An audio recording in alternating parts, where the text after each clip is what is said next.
Sir, YS Rajasekhar Reddy గారికి సంబంధించినటువంటి ఒక కార్యక్రమాన్ని వైఎస్ఆర్ కాంగ్రెస్ పార్టీ ఎందుకు ఓన్ చేసుకోలేకపోయింది?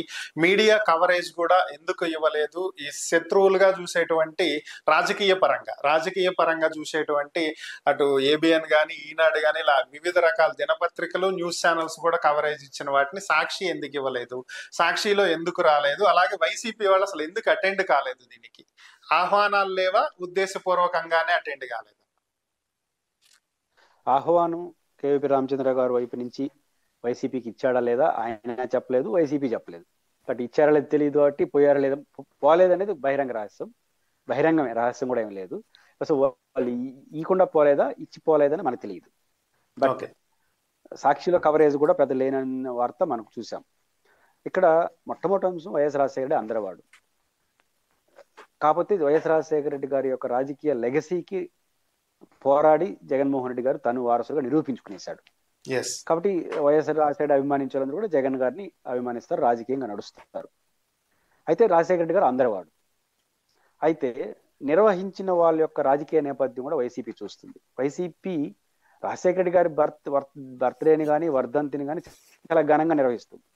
రాష్ట్ర వ్యాప్తంగా, దేశవ్యాప్తంగా, ఆ మాటకు వస్తే ప్రపంచవ్యాప్తంగా కూడా వైఎస్ఆర్ కాంగ్రెస్ పార్టీ శ్రేణులు చాలా పట్టుదలతో ఆ కార్యక్రమం నిర్వహించారు. పులివెందుల్లో జగన్మోహన్ రెడ్డి గారు, భారతి గారు వెళ్ళారు. అక్కడ ఎవరు వైసీపీ అక్కడ వైఎస్ రాజశేఖర ప్రోగ్రామ్ అని తక్కువ చేసి చూడదు. అదే బలం, అదే పునాది వాళ్ళకి. ప్రపంచవ్యాప్తంగా ప్రతి వైసీపీ కార్యకర్త దానిపైన స్పందించారు, దానిపైన చేశారు. కేవీపీ రామచంద్రరావు గారు పెట్టింది కూడా వైఎస్ఆర్ ప్రోగ్రామే కదా, అందులో రాజశేఖర్కి ఇష్టమైన రైతు ప్రోగ్రాం కదా. అంటే వాళ్ళు పిలిచారా, పిలవలేదా, పిలవకపోతే పోలేదంటే అది వేరే సంగతి, పిలిచినా పోలేదా అనేది పక్కన పెడితే ఆ కార్యక్రమాన్ని వైసీపీ భిన్నంగా చూడడాన్ని నేనేం తప్పట్ను. ఎందుకంటున్నానంటే పెట్టింది ఎవరు? కేవీపీ రామచంద్రరావు గారు. కీలక ఉపన్యాసాలు, కీలక వ్యక్తులంతా ఎవరు? తెలంగాణ ప్రభుత్వ ప్రతినిధులు, ముఖ్యంగా ముఖ్యమంత్రి రేవంత్ రెడ్డి గారు, శర్మిలా గారు కూడా వెళ్ళినట్టున్నారు. ఇక్కడ పాయింట్ ఏంటంటే, ఇక్కడ కాంగ్రెస్ పార్టీ కానీ, అదేవిధంగా తెలంగాణ ప్రభుత్వం కానీ అనేక సందర్భాలు రాజశేఖర రెడ్డి గారి ఇమేజ్ని దృష్టిలో పెట్టుకొని వ్యవహరిస్తామని తప్ప సిన్సియర్గా రాజశేఖర రెడ్డి గారి ప్రేమతో ఇన్ ప్రిన్సిపల్ చేయట్లేదు. ప్రేమ లేదన్ను బట్టి విక్రమార్క లాంటి వాళ్ళు, కోమటిరెడ్డి లాంటి వాళ్ళు అవుట్ రేట్గా ఎక్కడున్నా కూడా రాజశేఖర రెడ్డి జిందాబాద్ అంటారు. That is different issue. కానీ ఇన్ ప్రిన్సిపల్ ఇట్లే ఉందా? లేదు. ఇప్పుడు కేవీపీ రామచంద్రరావు ఇప్పుడు ఎక్కడున్నారు అనేది ఒక మౌలికమైన ప్రశ్న వస్తుంది. మూడోది, కాంగ్రెస్ పార్టీ అధిష్టాన వర్గం కూడా ఇప్పుడు శర్మిలా గారు వ్యవహరిస్తున్న తీరెట్టుంది. కాంగ్రెస్ పార్టీలో ఉండాలని నేను తప్పట్ను, ఆ క్రమంలో జగన్ విమర్శించడానికి నేను తప్పట్ను. బట్ శర్మిలా గారు కాంగ్రెస్ పార్టీలో ఉంటూ 24/7 జగన్ తిడతారు. జగన్ గారు ముఖ్యమంత్రిగా ఉన్నప్పుడు జగన్ విమర్శిస్తే తప్పలేదు, ఎందుకంటే యాజ్ ముఖ్యమంత్రి కాంగ్రెస్ పార్టీ. ఓడిపోయిన తర్వాత కూడా అదే పనుందా? పైవచ్చు కుటుంబంలో ఏర్పడినటువంటి ఆర్థిక లావాదేవీలను కూడా రాజకీయ అజెండాలు తీసుకొచ్చేశారు. దీన్ని నివారించే పని ఎప్పుడు కాంగ్రెస్ అధిష్టాన వర్గం చేయలేదు.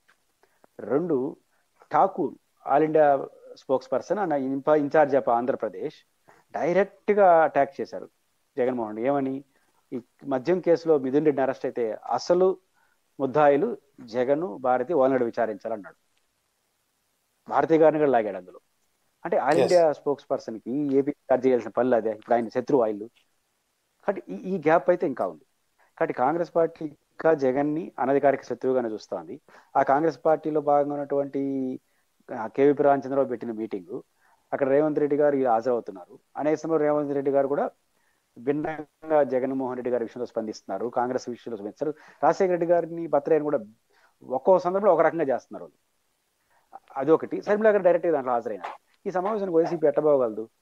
వైసీపీ పైన నిజమైన రాజకీయ వారసుడు శర్మిలాని వాళ్ళని కాదు జగన్ అని వీలంటే రభస అవుతుంది తప్ప ఇంకోటి కాదు. కాబట్టి ఆ మీటింగ్ కి వాళ్ళు పిలిచారో నాకు తెలియదు. పోకపోవడంలో రాజకీయ ప్రత్యర్థులు వాళ్ళు కాదు, కానీ రాజకీయంగా జగన్ అయితే ఇబ్బంది పెడుతున్నారు, పరోక్షంగా ప్రత్యక్షంగా. కాబట్టి ఆ మీటింగ్ పోలేరు. బట్ సాక్షి ఎందుకు రాయలేదు అంటే, సాక్షి ఆ మీటింగ్ పోయి ఉండదు నాకు తెలుసు. ఎందుకంటే ఆ మీటింగే రాజకీయ ప్రతిగా పెట్టిన మీటింగ్ కాబట్టి మన ప్రయారిటీ లేదనుకునేస్తుంటారు. కానీ సాక్షిలో ఒక సాధారణ వార్తగా వచ్చుంటే బాగుండేది. అంటే రఘువీరారెడ్డి గారు, ఇప్పుడు దాంట్లో రఘువీరారెడ్డి కావచ్చు, బట్ ఇలాంటి వారు ఎక్కడున్న హార్డ్ కోర్ గా రాజశేఖర రెడ్డి గారిని ప్రేమిస్తున్నారు. అట్లాంటి వాళ్ళు ఎక్కువ మంది ఉన్నారు. వాళ్ళ వార్తలు ప్రధానంగా ఫోకస్ చేస్తుండొచ్చు. ఇట్లాంటి చేస్తుంటే బాగుండేది. సాక్షి కూడా వాళ్ళు ఎట్లా మనకు వ్యతిరేకంగా అనుకుంటారు అనుకోండి, పోయిండ్రు కాబట్టి కవర్ చేయలేదు. కాబట్టి వైసీపీకి పోవడాన్ని నేను దబ్బట్ను. ఆడ పెట్టిన వాళ్ళు రాజకీయ ప్రత్యర్థులుగా ఉన్నప్పుడు అది రాజశేఖర రెడ్డి గారి ప్రోగ్రామ్ కాబట్టి రాజశేఖర రెడ్డికి పోకపోతే రాజశేఖర ప్రత్యర్థి అయిపోతారు. రాజశేఖర వాళ్ళు ఎంత ప్రేమించాం కాబట్టి రాజకీయ కారణాలు ఇస్తేనే వాళ్ళు పోయిండ్రు అని అనుకుంటున్నాను. Okay sir, thank you sir. ఈ అంశాల మీద మీ విశ్లేషణ అందించినందుకు ధన్యవాదాలు.